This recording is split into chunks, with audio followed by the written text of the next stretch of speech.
네, 여기 묵상 간증 중심 잡는 막내입니다. 여러 해 전 아버지는 여든이 넘은 연세에 복부대동맥 수술과 심근경색 수술을 함께 받으시다 회복하시지 못한 채로 사흘 만에 돌아가셨습니다. 아버지와의 갑작스러운 이별로 저는 깊은 슬픔에 빠졌습니다. 하지만 하나님이 아버지를 그분의 백성으로 회복시켜 주시고 광야에서 죽었으나 여호와를 거슬러 모인 고라의 무리에 들지 않게 하신 것이 말씀으로 해석되어 큰 슬픔 중에도 위로가 되었습니다. 저희 두 오빠는 불신자이며 하나뿐인 언니는 이단에 빠져 있습니다. 그래서 아버지께서 물려주신 천국 소망을 이어갈 사람은 막내인 저뿐입니다. 저는 그동안 공동체의 어머니의 영혼 구원을 기도 제목으로 나누며 기도했었습니다. 그러다 재작년에 어머니가 교회에 오셔서 영접 기도를 따라 하시는 감격스러운 일이 있었습니다. 하지만 어머니는 다리가 불편하시고 집이 멀어 매주 교회에 나오시진 못했습니다. 그러다 작년에 어머니가 갑작스럽게 치매 증상을 보이셨습니다. 처음에 저는 어머니가 안쓰러워 그저 눈물만 흘리다가 설교 말씀을 듣고 어머니의 구원 문제에 다급한 마음이 생겼습니다. 막내라는 위치에 숨어 언니 오빠들에게만 책임을 돌리려 한 저의 모습이 깨달아져 회개하게 되었습니다. 그러자 언니 오빠들을 향한 비난과 판단이 멈춰지고 믿는 나부터 적용해야겠다는 생각이 들었습니다. 그래서 남편과 공동체에 상의한 뒤 언니 오빠들에게 얼마간이라도 어머니를 각자의 집에서 돌아가며 모시자고 제안할 수 있었습니다. 예민한 성격으로 기마개를 해야 잠을 잘 수 있는 제가 어머니를 잘 모실 수 있을지 겁이 나기도 했습니다. 하지만 어머니의 구원을 위해 형제들과 짐을 나눠지며 저의 시간과 물질, 육체의 수고로 어머니를 섬기고 있습니다. 전에는 형제들의 결정에 따르기만 했던 제가 말씀과 공동체의 권면으로 형제들과의 갈등 상황에서도 중심 잡는 막내로 거듭날 수 있게 해주신 하나님께 감사드립니다. 적용하기입니다. 어머니가 집에 계시는 동안 함께 예배드리고 제가 만난 예수님을 전하겠습니다. 어머니에게 맛있는 음식을 해드리고 소소한 이벤트로 즐겁게 해드리겠습니다. 네, 여기 이렇게 나와 있듯이 막내라는 위치에 숨어 언니 오빠들에게 책임을 돌리려고만 한 저의 모습이 이렇게 깨달아져 회개하게 되며, 그러니까 이제 언니 오빠를 향한 비난과 판단이 멈춰지고 믿는 나부터 이렇게 적용해야겠다라는 생각이 들었다라고 하고 있지 않습니까? 이처럼 정말 말씀이 들리는 한 사람의 적용이 너무나도 중요하다라고 이렇게 할 수 있습니다. 네, 오늘 말씀 제목은요, 구원을 위한 약재료의 삶이라고 이렇게 잡은 이유는요, 이 슬로브앗의 딸들은 기업을 받을 수 없는 그런 상황들이 있었었는데 딸들만 있는 집은 그러면 어떡하냐라는 거겠죠. 이것이 참 어려운 문제였지만 슬로브앗의 딸들이 용기를 내서 나아가 주었기 때문에 다른 딸들도 이제는 이렇게 해서 기업을 받을 수 있는 판결의 규례가 되었기 때문에 저와 여러분들이 구원을 위하여서 이렇게 나의 삶을 나누는 거, 약재료를 나누는 것이 누군가를 살릴 수 있는 길임을 알아야 한다라는 그런 관점입니다. 1절부터 4절을 보면요, 요셉의 아들 므낫세 종족들에게 므낫세의 현손 마길의 증손 길라앗의 손자 헤벨의 아들 슬로브앗의 딸들이 찾아왔으니 그의 딸들의 이름은 말라와 노아와 호글라와 밀라와 디르사라. 그들이 회막문에서 모세와 제사장 엘르아살과 지휘관들과 온 회중 앞에 서서 이르되 우리 아버지가 광야에서 죽었으나 여호와를 거슬러 모인 고라의 무리에 들지 아니하고 자기 죄로 죽었고 아들이 없나이다. 어찌하여 아들이 없다고 우리 아버지의 이름이 그의 종족 중에서 삭제되리이까. 우리 아버지의 형제 중에서 우리에게 기업을 주소서 하매라고 해가지고요, 이 아버지 슬로브앗이 아들이 없이 죽었기 때문에 이 아버지의 그 기업이 이제 받을 그 기업이 없어질 위기에 처한 것이에요. 그러니까 지금 딸들밖에 없는 이 집인데 자신들에게도 기업을 줄 수 있게 해달라는 것이에요. 이것은 욕심이나 탐욕이나 그런 걸로 구하고 있는 게 아니라는 것을 알아야 한다라는 것이에요. 그리고 이들이 이걸 가지고서는 나오기가 쉬웠을까요? 어려웠을까요? 어려웠죠. 왜냐하면 여자들이 지금의 개념하고는 다르지 않습니까? 이 당시만 해도요, 네, 이렇게 여자들이 이렇게 나아온다라는 것은 쉬운 문제임은 아니었다라는 거예요. 근데 어떻게 이렇게 당당하게 나아갈 수 있었을까요?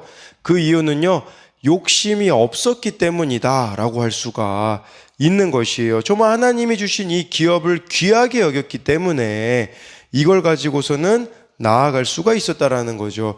어제도 말씀드렸지만 우리에게 주신 하나님께서 주신 이 기업을 대하는 태도가 우리가 어떠하냐라는 것이에요. 이 딸들은 정말 이 기업을 받기를 원했던 거죠. 우리에게는 이런 의미가 있겠죠. 영적인 기업을 받기 원했다라는 거겠죠. 우리에게는 이런 갈망이 있는가 돌아봐야 돼요. 네, 나의 자녀가, 나의 배우자가 이 영적인 기업, 천국이라는 그 기업을 받는 것을 나는 정말 원하고 있는가? 이것을 봐야 하는 거죠. 이것을 진짜 원한다면 저와 여러분들의 삶의 모습이 달라질 수밖에 없어요. 한 사람이라도 더 구원으로 인도하기 위하여서 그 사람의 수준까지 낮아지는 적용을 하겠죠. 또 중요한 것은요, 여기서 3절 말씀에 보면요, 객관적으로 자기 아버지를 보고 있어요. 우리 아버지가 광야에서 죽었지만 고라의 반역을 일으켜서 죽은 게 아니라 자기 죄로 죽었다라는 것은 이스라엘 백성들이 다 원망불평한 그 죄로 죽었음을 이렇게 말해주고 있는 것이에요. 자기 아버지를, 나의 아내를, 또 이렇게 나의 배우자와 자녀와 부모를 객관적으로 볼 수 있는 거, 그건 뭐겠습니까? 바로 내가 죄인됨을 알 때에 이렇게 객관적으로 볼 수가 있다라고 할 수가 있는 것이에요. 그리고 여기서 아들이 없다라는 이유로 땅을 잃거나 아버지 이름이 잊혀지는 것이 부당하다라고 이렇게 이 딸도 상속받을 수 있게 해달라고 하는데, 이 모습은요, 조금만 힘들어도 애굽으로 돌아가겠다라고 아우성치는 1세대들과는 다른 모습이다라고 할 수 있어요. 저와 여러분들에게도 부당하게 여겨지는 일들이 왜 우리들의 인생 가운데 없겠습니까? 그러나 2절 말씀처럼 모세와 엘르아살에게, 지휘관들에게, 회중들에게 가서 물어야 한다라는 것을 또 말해주고 있습니다. 그래서 이것에 대한 적용으로는요, 나의 보잘것없는 모습에도 불구하고 하나님의 은혜를 받고자 담대히 나아갈 수 있는 길이 예수 그리스도를 통해 활짝 열려 있음을 믿습니까? 정말 이 슬로보아스의 딸들 보잘것없는 자들이었지 않았겠습니까? 그 당시에. 그렇지만 이런 문제를 가지고 나아갔듯이 작은 신음에도 응답하신 하나님, 이걸 우리가 기억했으면 좋겠어요. 그렇기 때문에 이런 보잘것없는 모습에도 하나님 앞에 우리는 예수 그리스도로 인해 나아갈 수 있고요.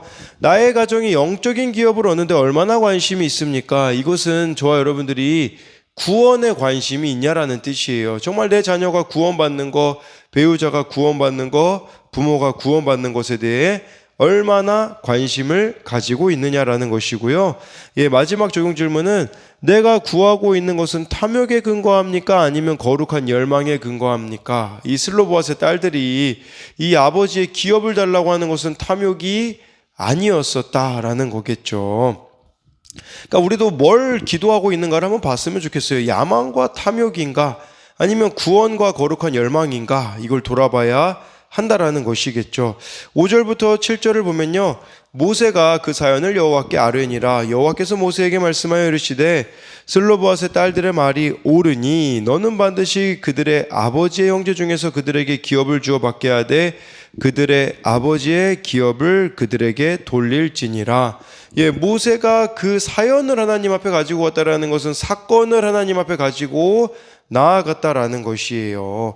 판결을 하나님 앞에 맡겼다라는 것인데, 우리도 기억해야 되는 것은 정답은 내 경험에 있지 않고 하나님의 말씀에 있습니다.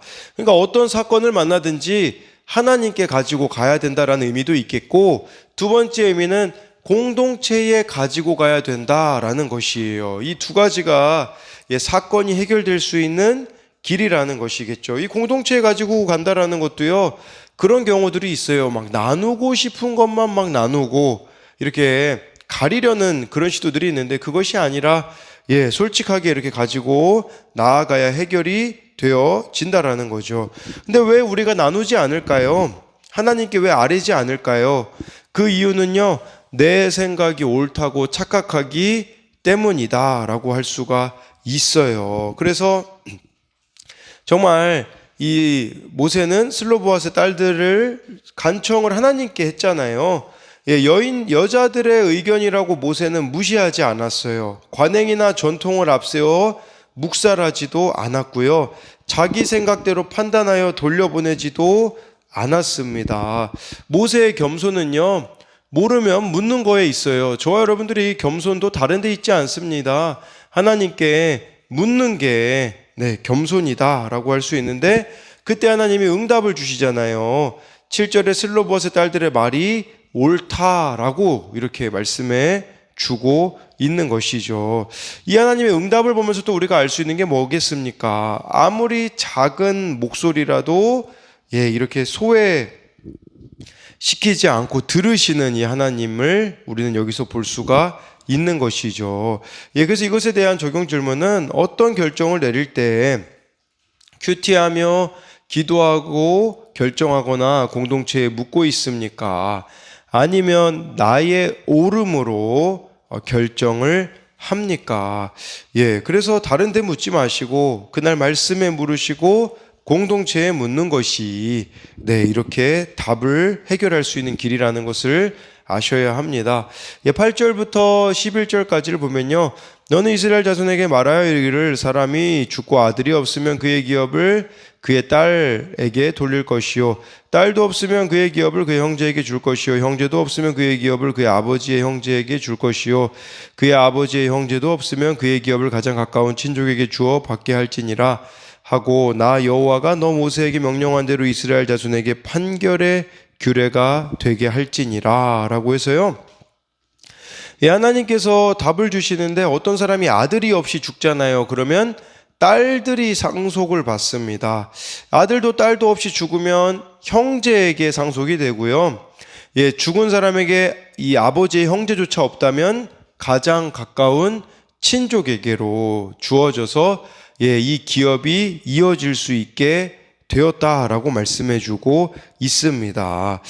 그래서 더 구체적인 것은요, 이것이 민수기 36장에 나오거든요. 슬로보아스의 딸들에게 한 가지 조건이 붙어요. 그것은 뭐냐면 슬로보아스의 딸들은요, 이 므낫세 지파 사람들하고만 결혼을 해야 된다라고 이렇게 규정을 주세요. 그래야 이 땅이 므낫세 지파에게 유지가 되기 때문에 그런 제한적인 규정은 또 이렇게 주어지는 것은 36장에 보면 알 수 있어요. 36장 6절에 이런 말씀이 있어요. 마음대로 시집가려니와 오직 그 조상 지파의 종족에게로만 시집갈지니 라고 해서 저와 여러분들에게도 하나님이 정말 이렇게 처방을 주실 때 그 안에서 또 우리들이 순종해야 된다라는 것을 보여주고 있습니다. 이 슬로보아 이 여인들, 이 딸들의 이런 간구가 참 귀한 것은 그 당시 고대 근동적에서 여자들은요, 재산의 개념으로 여겨졌다고 해요. 재산의 개념이었는데 이런 문화의 토양에서 슬로보아스의 딸들의 요청은 받아들이기 힘든 것이었었죠. 그렇지만 이 딸들의 용감한 요청과 실행은 이게 선례가 되잖아요. 11절에 판결의 규례가 됐다라는 것은 어찌 보면 수치를 무릅쓰고 이렇게 나아갔을 때에 또 다른 동일하게 딸들밖에 없는 그 집에 이것이 희망이 되었던 것처럼 저와 여러분들도 마찬가지인 것 같아요. 수치를 무릅쓰고 우리가 이 죄에 대하여서도 고백하며 나아갈 때요, 그러니까 이 우리들 교회에서 일어나는 일들이 그거더라고요. 뭐냐면요, 누가 앞에서, 우리들 교회는 그 김양재 목사님이 설교하기 전에 간증자가 꼭 있거든요. 그 간증자가요, 자기의 삶을 나누면 그것 때문에 마음이 열리는 사람들이 많다고 하더라고요. 저거 내 얘기 같은데 이게 바로 슬로보아스의 딸들이 나아간 모습이다라고 볼 수가 있어요. 그렇기 때문에 나의 고난이 말씀으로 해석되어지면 그것을 이제 구원을 위한 사건으로 인정하고 고백하게 되어진다라는 것이에요. 그래서 같은 처지에 있는 사람들을 살리게 된다라는 것이겠죠. 이게 바로 약재료라고 할 수 있거든요. 저와 여러분들이 이 죄에 대하여서 부끄러움에 대해서 회개하였다면 그것을 나눔으로써 동일한 문제에 있는 자들을 살려낼 수 있는 도구가 되어질 수 있다라는 것을 우리들에게 말씀해주고 있는 것입니다. 그래서 이것에 대한 적용도요. 구원의 약속을 믿으며 하나님께 간구할 나의 상황은 무엇입니까? 나의 진실한 고백이 나와 같은 처지에 있는 지체들을 살릴 구원의 약재료가 됨을 믿습니까? 라고 해가지고요. 저와 여러분들이요, 원망불평할 일, 갑작스러운 왜 우리가 원망불평합니까? 사건 때문이 아니겠습니까? 그런데 그 사건을 가지고 슬로보아스의 딸들은 공동체에 나와왔을 때 이렇게 해결이 되었다라는 거, 그리고 이것이 또 다른 사람을 살리는 약재료가 되었듯이요, 저와 여러분들이 겪고 있는 모든 사건들을 말씀을 통해서, 기도를 통해서, 공동체를 통해서 물으며 나아갈 때에 그것이 구원의 사건이 됨을 믿으며 나아가는 저와 여러분들이 되기를 소망합니다.